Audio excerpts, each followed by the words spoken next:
Te lea ni mea fitala noa ai, se fai mua mua fina ngano le li. So lau tusi ile Luka se fulu. Luka se fulu. Ia aolon fai upunai tolus fulu malabalu. Se ifa ngata mai ile fast fulu malelua.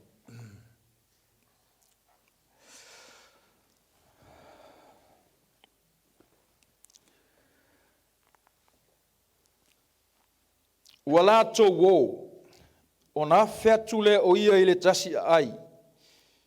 O le tasi papine foi e ngoa ia mareta. Wana talia o ia ilona fale. O lona uso foi e ngoa ia Maria. Wanofo o ia ilalo i tafa o vai o Yesu. Mawha longo ilana fitalainga. Au wati ngā mareta ile fatu ainga. Watu mai mawhapea mai lea li ie. E te le manatu mai ea. Ina watu mai e lo uso ia te au sauni to tasi. Ia e fetala iane ia te ia. Ia fesoa soani mai ia te au. Au tali atu le li ia te ia. Maretai. Ua e popole. Mapupu lo loto i mea e tele.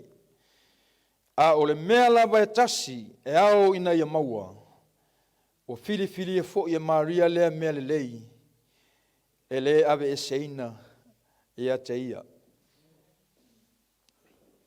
Wai upo e fast full male lua. Le a maua iai se tala o le nei tai au. A o le mea lava e tasi e au ina maua. Ua fili a fo ia Maria lea mea lelei. E le ave e seina ia te ia. O le tala maasani. A fea so fo i launga fai launga. Maasani fo i lau fai tau. A o te manao e fai loa ia te oile nei tai au. E le umane sosia ma le tama a inga o le tua ila na upu. E faa tonu fo lau ina i pea lo tātou fai ngā malanga. E ao e faa tonu. E faa tupu ai lo tātou wola faa lea nganga.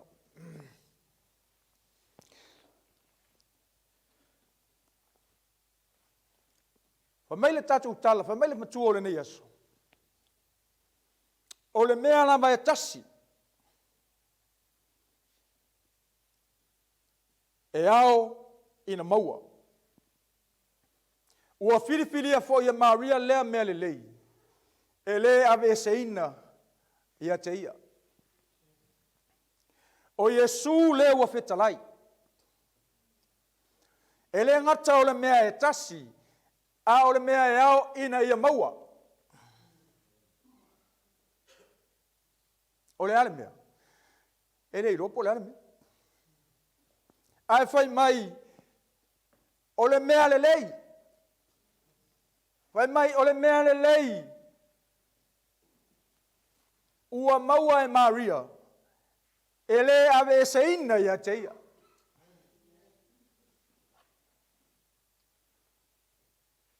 E mana o mia fo il mele le mo tato.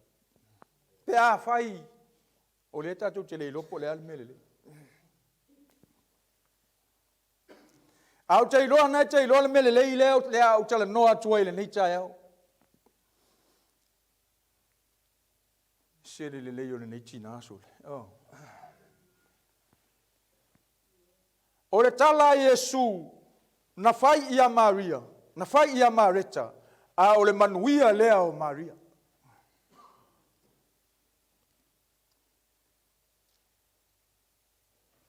O aina faa fea Yesu le fale. O Mareta. O soloa Mareta i leo mukuka. Ai o so mai Maria no foi vai o Yesu. O le fasili lana le tu le tai au nei. O le a lea mea le lei.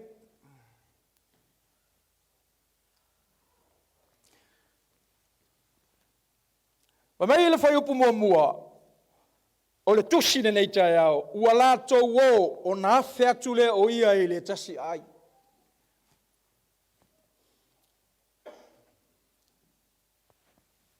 O le fatoa uma tala inga le fitus fulu. A le ai fo ile le o ta ua mai luka po le ngole ai le. Ai fai mai le tusi a Ioane. Se fulu ma le tasi lona mata upu. O le ngole ai o Petania. O le ainga lea, o le ainga o Mareta, ma Maria. Ma lo la tua ngane ia e ngo ia la salo. Le ana fa atua Yesu ina woti. O le ainga lea. Mai fa mata a hafe ma Yesu tonu le tatou nu o le asa react.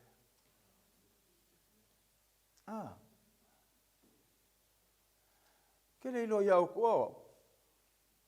O le foi ngoni. E ko nga me foi le wasengia le mauli. Ai. Pe a hafe ma Yesu, wa le kau ke lo u ma Yesu.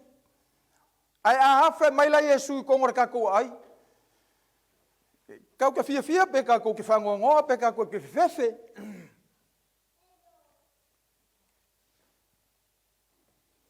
Ya le fefe e lo u ma Yesu ka ko ko ai. Ya. Ka ko le po le nga. A mai na tala o le ainga lea. E ai me ese tai nei e tolu.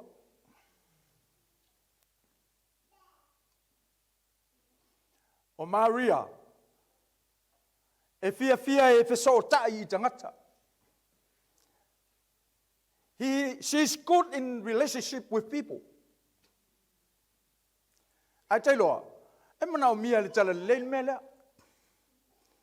E mana o mia e tatou, e mana o mia Yesu le mele. Olea, a good relationship with people. Fa fenga mo mori kala le pe ale le ka ko kanga. O le kako lo le yo Yesu em fai un kako mo le kala le ile le yo le tatou ba matangata. O Mareta, o le tangata e fia ile fatuainga. Se mele anga. No. O le mele le. Le se kanga kai se ala fa feng fai bia. E ka ua uma mea ye lua. O le fa longo. O le ngofo ba Yesu a ko e foi male. Male se mai. Ai. Fia le fatuainga ele leilan falai pa keke. La poco pe ma fola po la lava ko inga me. Ai. Ele lei ai. Ta pena ina o le fale, aisea, o le tangata tali malo. Mareta o le tangata tali malo. A o le no ulalia, e iloa ia Maria. Wai bai o le kele o le afeki o le mele. E iloa peltania o Maria. E minga leise kanga kau pe ka ngianga kele iloa Maria.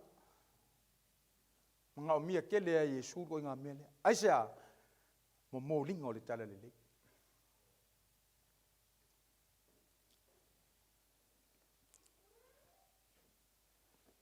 Oso nei Mareta I tua le mukuka. Ai oso mai Maria no foi ba o Yesu. O le meu kupu. Wa pa o mai ko le mukuka.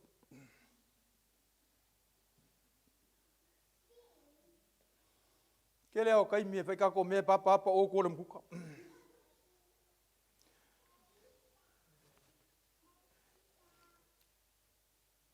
Wa mai Mareta. Yesu. Ya se fai kau pele me ke u pele o ki au.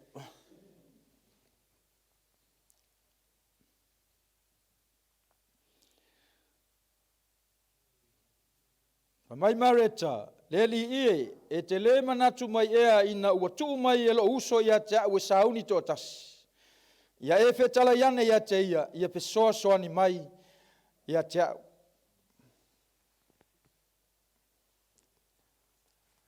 Tasi lea onga tele mo tatou. O lea, a e alue faise mea, fai ia o ia. A uange I la vea fua lesi tangata I lau ngā luenga le fai. A wai alue fai le puki, fai ma le loto iai. Aia. A ua le fai kilo mai la le se mea le I le o fai le wo ki ngai ngā pu I le sang mea fai. aua fai ma le loto fai ma le whamaoni o ai lai fai i le atua ai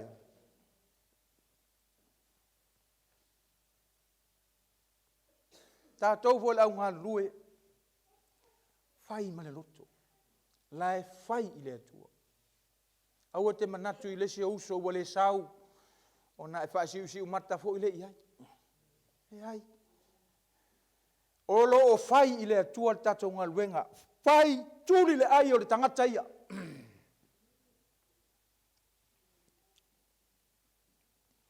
ngi fai me pa o ka koupe o le kengene au Maria o ia filifili le melele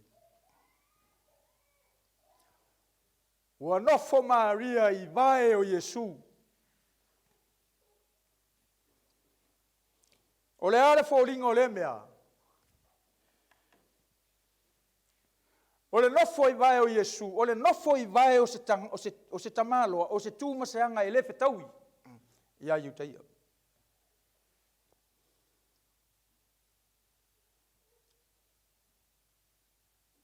e matua le fetau ia iutaia se mea whapea o le nofo o se whawhine i vae o se tamaloa.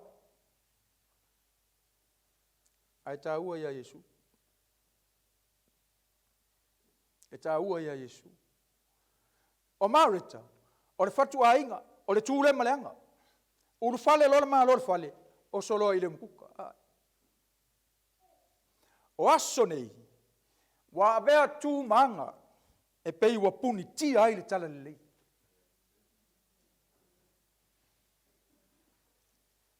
O le mea te tau ana whamua mua, lea tātou te whaalongo i laso nei, o le mea e tasi, e ao ina maua, o lea, a lea, lea, o lea, nofo i vai o Iesu.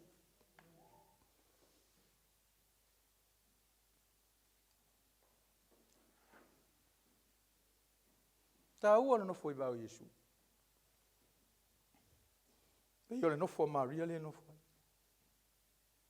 Nofo ma whaalongo. Ile whetalainga a Iesu. Mana o mia e tātou mele. Mana o mia e so se kerisiano. Le nofo i vai o Iesu ma whaalongo i lana whetalainga. Whetalainga o le ola. O le upu o le ola. Le aise si mea te maua i le upo le ola, o fea, na o le whetalainga Iesu, ma vai o Iesu.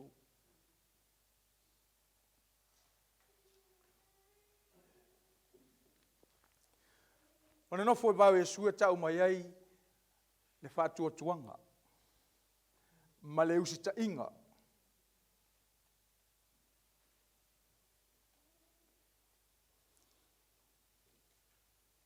O le nofo vai o Iesu, e lo ai le ngā wai. Le ngā wai. Lo fia maua, fia au ina. O le mele e tātou. E whapelo tātou whawai, tātou te o mai. Ina ia au ina tātou, aisa, ina ia tātou i lo le lei Iesu. A e alu e mamoli le tala le lei, a e le lo le lei Iesu. E angi mai oio. Pei o le melen tātou whaalongo i e lesu whaleide. A e le ilo le Iesu, o le alau mela e alu e kau yo. Ngā e alu wakua i opa mai e lesi Iesu le yo ngofo. Pe a whai, ka kou ke lengo ngofo i lalo i vau Iesu, ma ka kou whaalongo i langa whetalainga, ina ia o ina i tātou.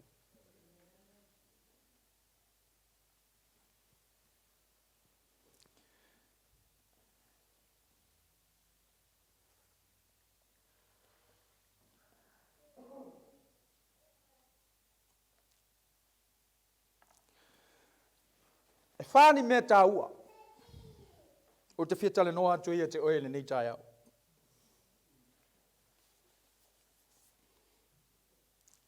Whai mai ma Iesu ia Marita.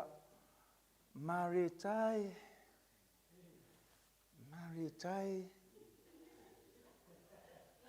Oka se mānei o le leo Iesu. Alale me o tupu. Ua ki ngā le loko. Ua le mawhai na langona.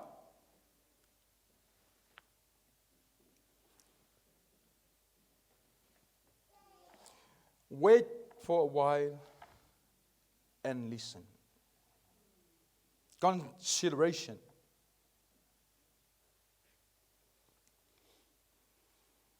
Tēnā tai mi tātou te pisi ai o tātou mawhau. Ala tātou te langona le anganga le atua vai le mea nau misi. Pai. Nā ngai alangi arka e au e kope e alu e lese kakalo e whaia. Le toe manatu ane. Whaatari se isi. Whaatari sina taimi ma whaalongo. No fo ilalo ma toe mawhau. Toe ti mata leu penga.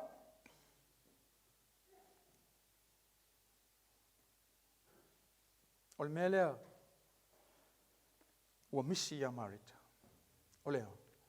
Ua le mwhai ana toe no fo ilalo ma se toe mawhau tasi. I le feta lainga le li. Wait for a while and listen. Whaatali mo sina taimi. Ma whaalongo whale. Tāua i o le mea lea. Tāua i o le pos lea. Aia. Whaatali. Whaalongo whale.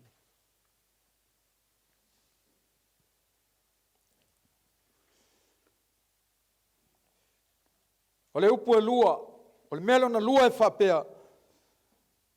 O le mea e tau. The necessity. One thing is necessity. O le mea ua matua te tau.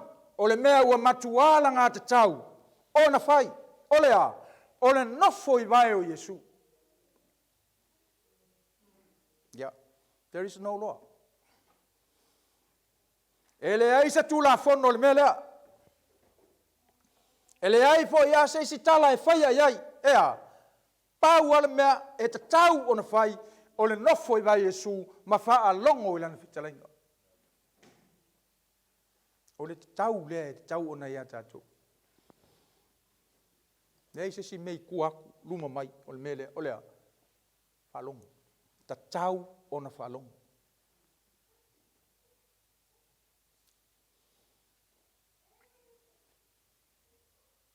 O le wai. O le ngā wai. O le wai. Concentrations. O le mea lea Maria sa whai. Nā o na nofo a wau Yesu. Kalinga I o. Maka I o. Alongo. Male ngā wai. E le ngata o le anganga a toa ma le mawhau. Na whaia I Maria. Ma tuu I Maria lona tangata a toa e whaalongo I le tua. Papenanda ato. When we come to the church, concentrate. Concentrate. A kako le concentrate le melea. E le lopo la le winga kau ke ngofo I kongi.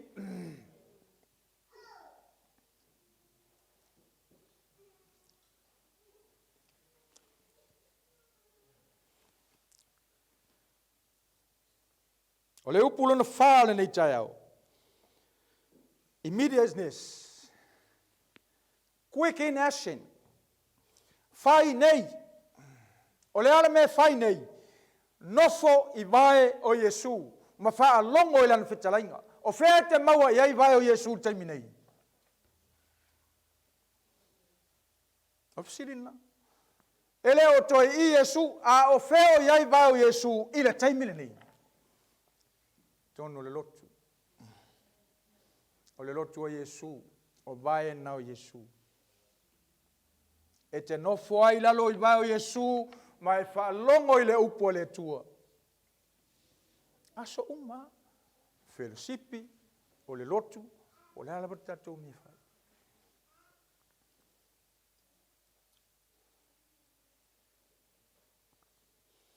Mana o mi alfa tino. Ele na o le upu ma le tala. Aia. Mana o mi alfa tino. O lea. Whaalongo le lei le upo le tua. Usitai I le atua. Whaalongo I le tua. usu. Tātou te pisi me tele.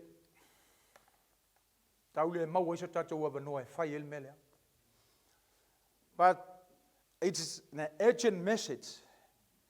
O le fe au whawawe me whanatinati le mo tātou. Ea, whai le taimi no fo ila lo ba Yesu mwhalongo.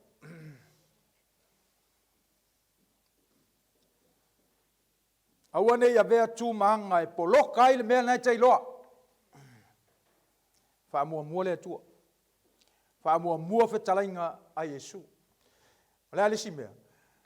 Whai mua kako mea ai ai. Ai leo le whai ako kako mea. O le tala noa le. Ia lai pakeko mai lesi ngaka i kua le mpuka. Ele whakau ira ngā mea. Mo le mea ngā le mga o Yesu. O mai mua whai kako mea ia. O ngā oilo le kua whai mea ai. Ioi. Ke mga kua ia. Si o mako next door sa mua.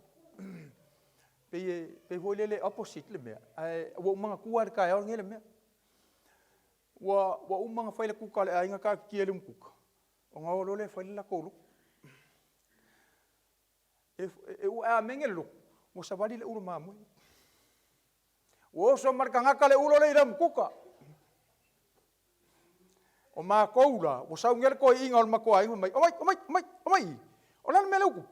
O inga pele le uru mamu le ainga la. O le alang ngalang ulo le uru mamu. O le kalar ngaka le uru mamu. Le o umfai. Ia, o mako ko kukuri ngai mo ko inga pa mo le mo kene ro me le lo ma ko pula nga me. Ke loa, o ke saua ingi usila ke ro po inga fai nga me. Wa le ma fo wa so. Ale la pi e posit man ka ko me le fai. O minga sa ka ule ainga le o mai mo ai o fai le lo. Fai mai e sur ka ya ngai. Fai mo mua la nga upu. Fai lo la ia me ai. Ile suafa Yesu tātou alima lo tātou whaola. Amen.